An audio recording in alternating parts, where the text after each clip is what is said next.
everyone! If you enjoy the video, please leave a like and comment what type of content you would like to see next time. Also, only a small percentage of people that watch my videos are actually subscribed. So if you end up liking the video, consider subscribing. Check out the Patreon in the video description for more stories by my team. Enjoy the video! Joni, as it turned out, had some more standard clothes that fit Kerry, but with some caveats. She had a pair of gaff panties that tucked Kerry's junk up between her legs, so it was less noticeable. Joni also had a pair of breast forms and medical adhesive to replace the lousy bra stuffing I had given her earlier. Kerry wasn't thrilled about that, but Joni insisted. There was a skirt that came down about 6 inches above the knees, along with a top that showed off Kerry's new chest to their greatest effect. The more Joni came up with, the less Kerry seemed to like the idea, but the 6 women insisted that Kerry come along with us, and that she be dressed as Joni wanted her to. Joni also had some mid-level heels. Along the way, we took time to paint Kerry's toenails and fingernails, then touched up her makeup. Kent has never had a super masculine face, and by the time we were done, Kerry looked more feminine than a couple of the women in our group.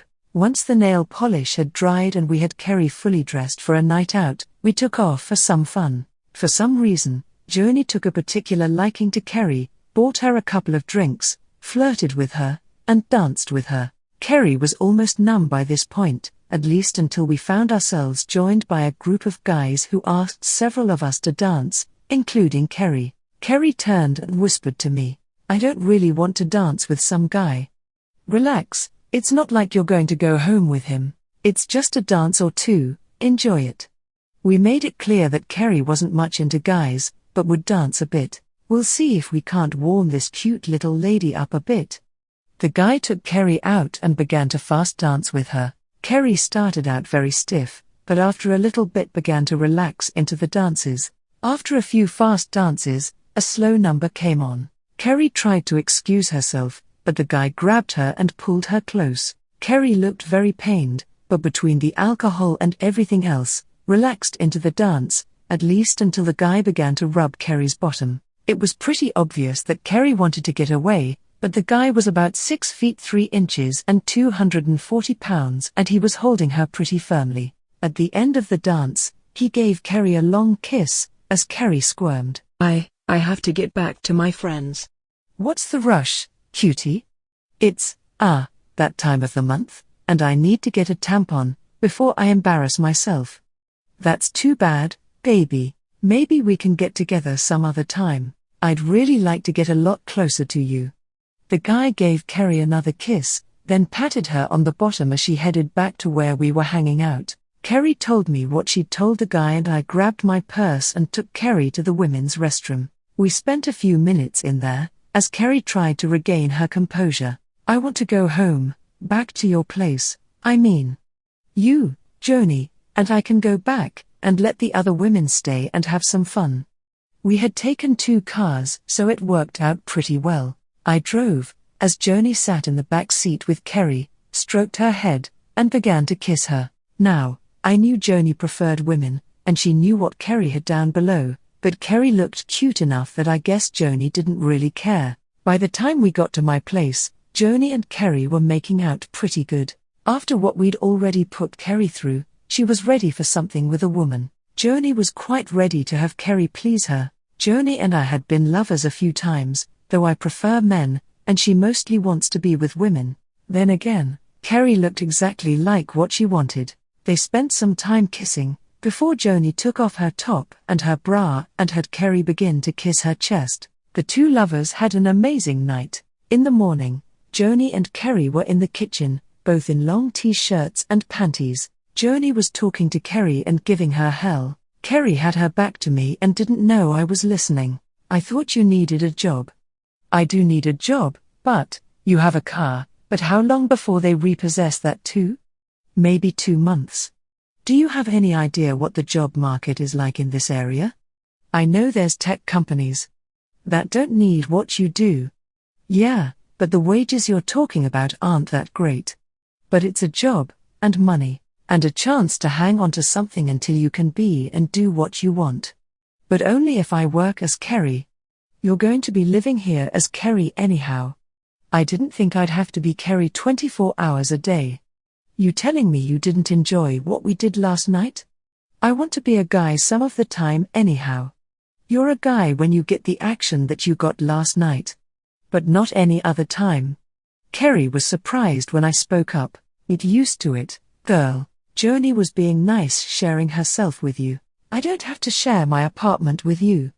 Celia, please, you misunderstand.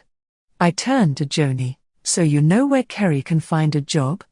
I can get her a job where I work. Can't get one for Kent though. Kerry seemed slightly indignant. Isn't that sex discrimination? We want folks who fit the company culture and ethos. Kerry would, Kent wouldn't. I turned to Kerry. You need to be able to pay for your own transportation and contribute something to the food. If Joni can get you a job, you sure ought to take it. But as a woman, and all my ID shows me as Kent. I'll tell them you were assigned male at birth and are transitioning to female. So they'll hire me if they think I'm turning female, but not if I'm not. Basically, yes. Well, sis, you need to take that job and start to make some money. You can keep looking for something better, but you need work and cash. I don't have work clothes for working as a woman. Joni reached over and stroked Kerry's face. I'll spring for enough thrift store buys to give you a starting wardrobe. And I suppose I'll have to pay you back. If you're sweet, maybe I'll take it in trade.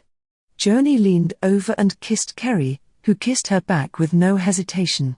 We all had some breakfast, then Joni took Kerry into shower, clean up, get dressed and do a little shopping. It was Saturday, so we had a little time to whip Kerry into shape before she'd have to go in and apply for work Monday morning.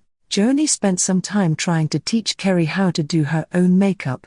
Kerry wasn't that thrilled about it, but seemed to reluctantly learn. Kerry wore the same clothes as last night, and we went by Joni's place so she could change. So we headed out as three girls on a shopping trip. We hit one thrift store and found several pair of low heels that fit Kerry pretty well. We hit a different store where they had some nice skirts and tops, some with the tags still on them. Joni made Kerry go in the women's dressing room to try them on and come out to model them for us. The first time or two, Kerry was very uptight, but as we went along she seemed to get used to it. We got half a dozen nice skirts and tops that Kerry could mix and match, and wear to work. Joni found a very cute party dress. It had no tags but looked like it might only have been worn once or twice. Kerry looked really cute in that, but really didn't seem to like it. Joni insisted on the dress, but to compensate got Kerry a couple of nice, very feminine tees, along with a pair of women's jeans that fit Kerry's ass like a glove. Kerry's gaff panties kept her junk hidden out of the way, even in the snug jeans. Joni took us to a store where she bought several more pairs of gaff panties, then we hit a discount store and got Kerry a few more bras and some makeup in her own colors. Joni hadn't spent a whole lot of money, but managed to get Kerry what she'd need to wear to work. Hey guys, part 3 will be released either today or tomorrow. Don't forget to leave a like and subscribe to support the channel. See you next time.